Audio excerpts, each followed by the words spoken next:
ಧರ್ಮಸ್ಥಳದ ಬಂಗ್ಲೆಗೂಡದಲ್ಲಿ ನಡೆದಂಥ ಶೋಧ ಕಾರ್ಯಾಚರಣೆ ಈಗ ಸ್ಥಗಿತವಾಗಿದೆ. 2 ದಿನಗಳ ಕಾಲ ನಡೆದಂಥ ಕಾರ್ಯಾಚರಣೆಯಲ್ಲಿ ಒಂದಿಷ್ಟು ತಲೆಬುರುಡೆ ಹಾಗೂ ಅಸ್ಥಿಪಂಜರದ ಅವಶೇಷಗಳು ಕೂಡ ಪತ್ತೆಯಾಗಿದೆ ಅಂತ ಮಾಹಿತಿ ಲಭ್ಯವಾಗ್ತಾ ಇದೆ. ಇದರ ಜೊತೆಗೆ ಒಂದು ID ಕಾರ್ಡ್ ಕೂಡ ಸಿಕ್ಕಿದೆ. ಈಗ ID ಕಾರ್ಡ್ನತ್ತ ಸಾಕಷ್ಟು ಕುತೂಹಲ, ಇಂಟ್ರೆಸ್ಟ್ ಬಿಲ್ಡಪ್ ಆಗ್ತಾ ಇದೆ. ಹಾಗಾದರೆ ಇವತ್ತಿನ ಕಾರ್ಯಾಚರಣೆ ಹೇಗಿತ್ತು ಅನ್ನೋದರ ಸಂಪೂರ್ಣ ವಿವರವನ್ನು ನೋಡೋಣ.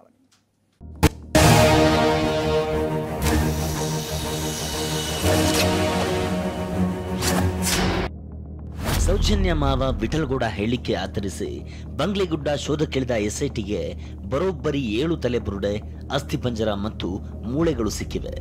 ನಿನ್ನೆ ಇಡೀ ದಿನ ಶೋಧದ ವೇಳೆ 5 ಕಡೆಗಳಲ್ಲಿ 5 ಅಸ್ಥಿಪಂಜರ ಮತ್ತು ಬುರುಡೆಗಳು ಸಿಕ್ಕಿದ್ವು. ಇಂದು ಮತ್ತೆ SIT ಶೋಧಕ್ಕಿಳಿದಾಗ 2 ಕಳೇಬರ ಸಿಕ್ಕಿವೆ.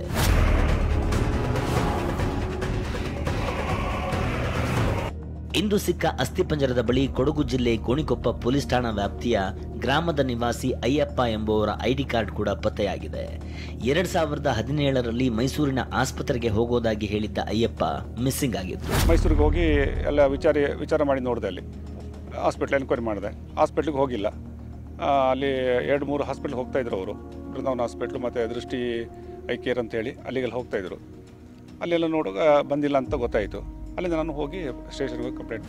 ಮಹಜರು ವೇಳೆ ಸಿಕ್ಕ ವಸ್ತುಗಳನ್ನು SIT ಅಧಿಕಾರಿಗಳ ಸಮ್ಮುಖದಲ್ಲಿ ಸೋಕೋ FSL ತಂಡ ಸೀಲ್ ಮಾಡಿವೆ. ಮೇಲ್ನೋಟಕ್ಕೆ ಬುರುಡೆ ಮತ್ತು ಅಸ್ಥಿಪಂಜರ ಪರಿಶೀಲಿಸಿದಾಗ ಪುರುಷರದ್ದು ಅಂತ SIT ಜೊತೆಗಿದ್ದ ತಜ್ಞ ವೈದ್ಯರು ಅಭಿಪ್ರಾಯಪಟ್ಟಿದ್ದಾರೆ. ಮೂಳೆಗಳ ಸಂಪೂರ್ಣ ವಿಶ್ಲೇಷಣೆಗಾಗಿ FSLಗೆ ಕಳುಹಿಸಲಾಗಿದೆ.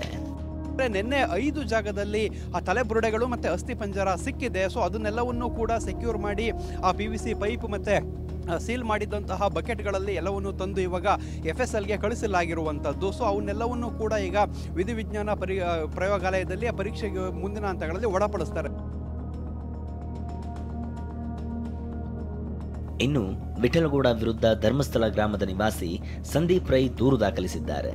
ವಿಡಿಯೋ ಹರಿಬಿಟ್ಟು ತನಿಖೆಯ ಹಾದಿ ತಪ್ಪಿಸುತ್ತಿದ್ದಾರೆಂದು ದೂರು ನೀಡಿದ್ದು, ವಿಠಲಗೌಡನ ಹಿಂದೆ ಕೆಲ ವ್ಯಕ್ತಿಗಳು ಸೇರಿಕೊಂಡು ಷಡ್ಯಂತ್ರ ಮಾಡ್ತಿರೋದಾಗಿ ಆರೋಪಿಸಿದ್ದಾರೆ. ಪೃಥ್ವಿರಾಜ್ ಜೊತೆ ಅಶೋಕ್, TV9 ಧರ್ಮಸ್ಥಳ.